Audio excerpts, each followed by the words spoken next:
Hello, this video is on autism and forgiveness, and I realize that those two topics might sound quite unrelated, and it's true that there's not some kind of secret type of forgiveness or um, unique way in which autistic people always approach challenges in relationships. Um, but I have found anecdotally that certain general differences emerge between autistic people and non-autistic people when it comes to forgiveness of ourselves, forgiveness of others, and just generally anything that could be sort of a stressful disagreement or situation in any kind of relationship. Um, so the goal of this video is just to kind of go through some of these observations and add in a couple of research articles where I could find them. Unfortunately, there's not a lot out there on the topic. But one potential starting point that does come up fairly often on this topic is justice sensitivity. So one definition I found for this is a sense of fairness and just kind of a sense that injustices need to be addressed and corrected. Um, it's kind of that drive behind a lot of advocacy, where if you see someone being mistreated, you feel like you can't rest until you've done what you could to potentially address it. Or if you see something that just doesn't seem fair or doesn't seem ethical, that you want to intervene and say something. Um, and I think that this can be particularly valuable in a lot of ways. It can be a driving force for a lot of good. And research has shown that autistic individuals tend to have higher, I guess, levels of justice sensitivity on average, um, which may be why many autistic individuals have been passionate advocates for a lot of causes. Uh, there is, potentially, as with any trait, I think it's a double-edged sword sometimes. The flip side of it that can be challenging is that justice sensitivity is often relative to the individual person's sense of justice.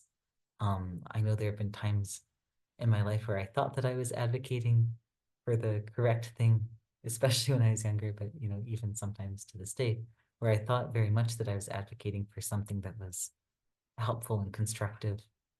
And then in hindsight, realized that maybe I didn't have the most mature perspective on the situation. Maybe I didn't have uh, the the broader context in mind.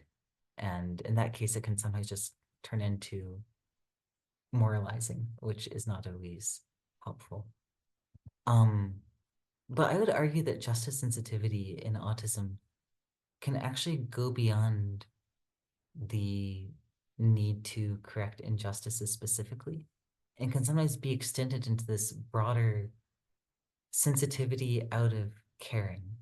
I think that autistic individuals have often, at least anecdotally again, reported wanting to really provide as much constructive criticism as possible to places or people that they care about or relationships that they care about. And maybe that statement was a little bit hyperbolic. We're not necessarily providing as much feedback as is humanly possible. And again, it's going to vary from individual to individual. But for example, I know of autistic individuals who will provide, very frequent and detailed feedback to their workplace.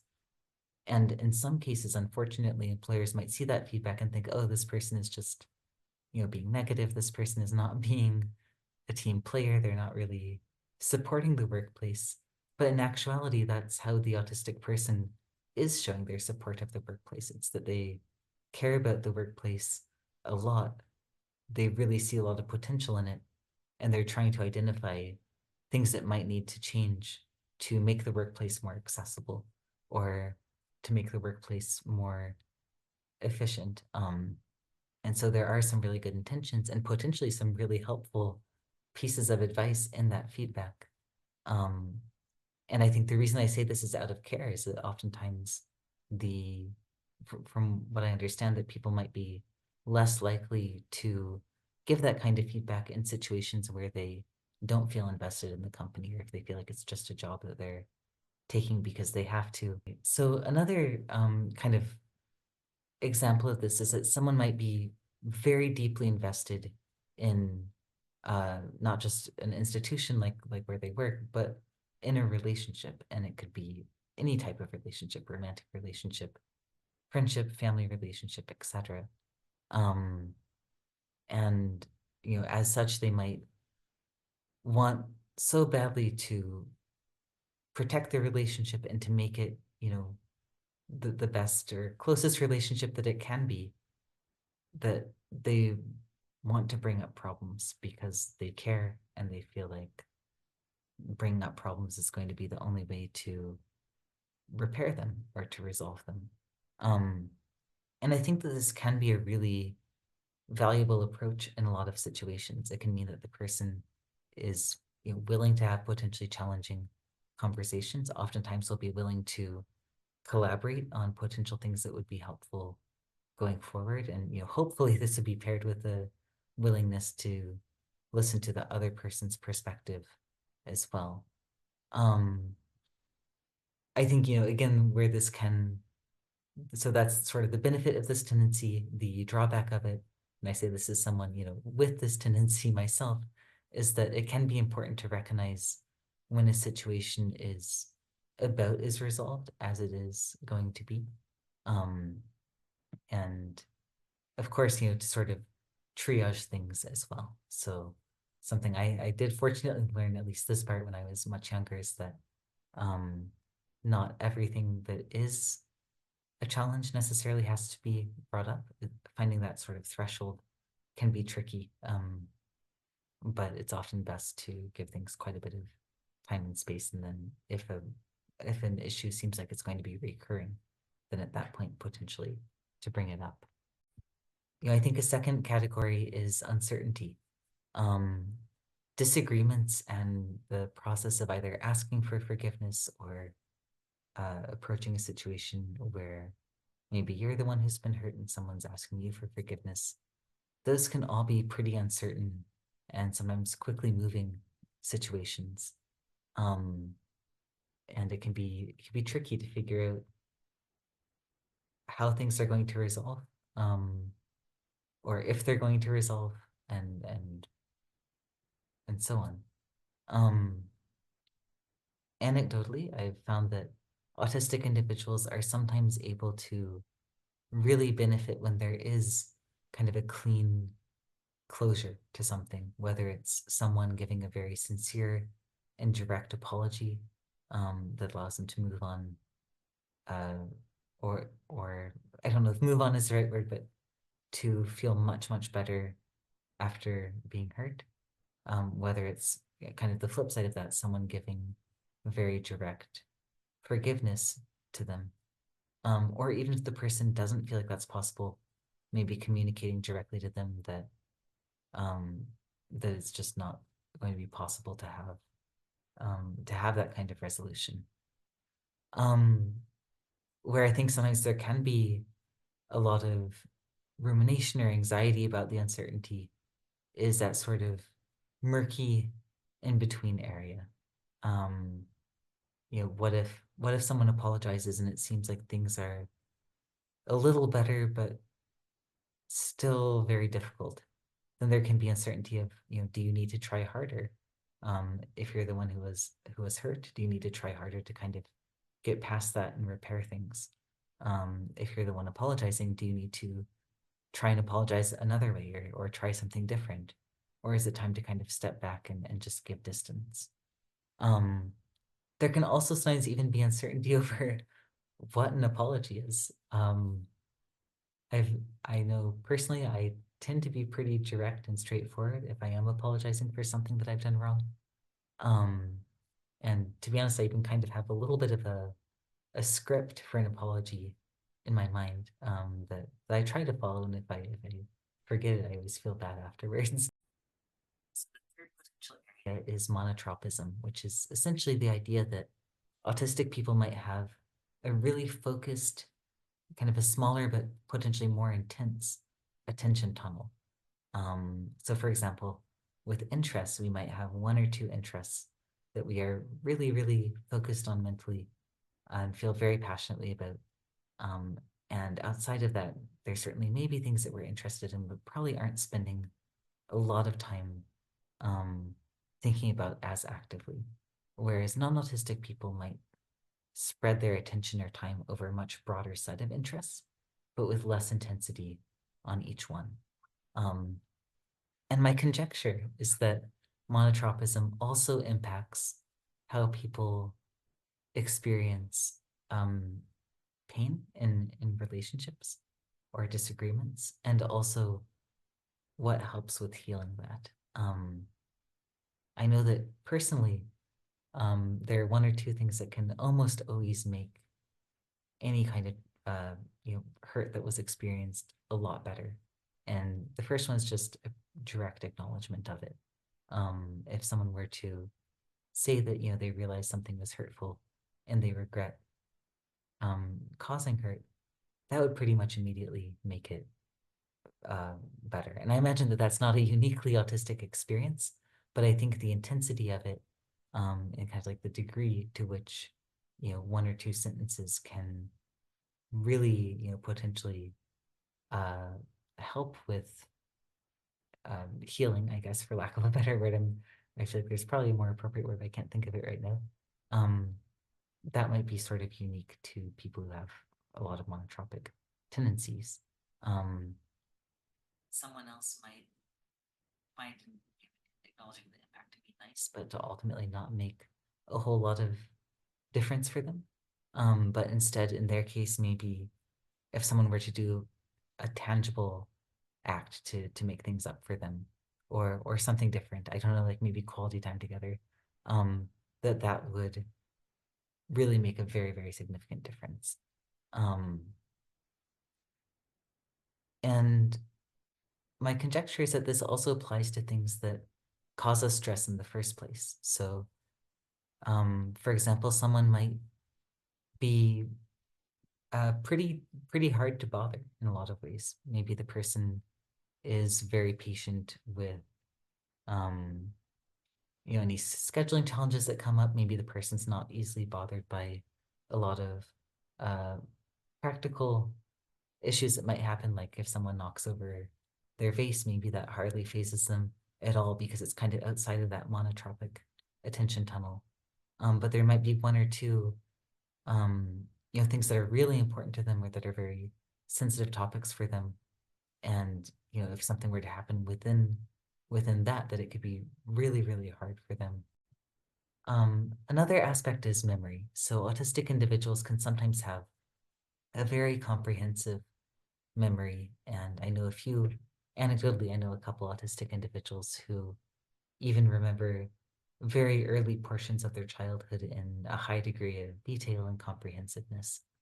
Um, and other autistic individuals might be able to memorize conversations or events, maybe not word for word necessarily, but to memorize the overall gist of it quite clearly in a way that may not um, fade with time as quickly as is typical. Um, I know that personally where I found this to be the most difficult is actually with guilt, uh, not so much related to forgiving others, but it does sometimes feel like mistakes or shortcomings that I had 10 years ago in my mind are about as vivid as mistakes that I may have made, say, 10 days ago. I think one aspect of it that can be really challenging and that maybe isn't discussed as often is that if you remember something very clearly and it's been impacting you, whether you want to apologize for it or whether you want it to be resolved because you were personally hurt by it, um, if the other person involved doesn't remember it, that can feel very confusing.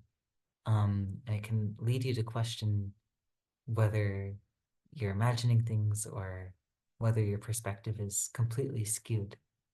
Um, Another potential category is there may be some evidence that autistic individuals are more able to directly acknowledge certain types of our own flaws. Um, and this is a little bit of an extrapolation from a research article I read. So the research article essentially found that autistic individuals um, had slightly attenuated levels of implicit bias in some areas. So sort of subconscious bias that people aren't aware of um, was somewhat attenuated or somewhat reduced in autistic individuals. Um, at the same time, even though autistic individuals had, I guess, slightly reduced levels of bias as observed by researchers through this kind of implicit bias testing, um, they actually rated their biases as higher compared to non-autistic individuals.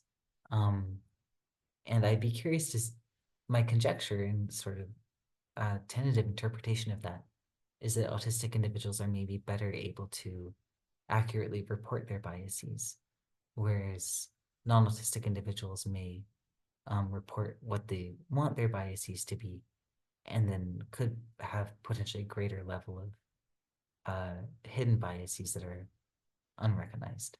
Um, and I certainly don't think, again, that this implies that non-autistic people are all hiding a giant amount of biases or that autistic people are immune to bias. It seems like potentially we are, the groups are vulnerable to different types of bias on average. Um, but it does make me wonder if autistic people are slightly more aware of our intentions, or slightly more aware of our subconscious motivations.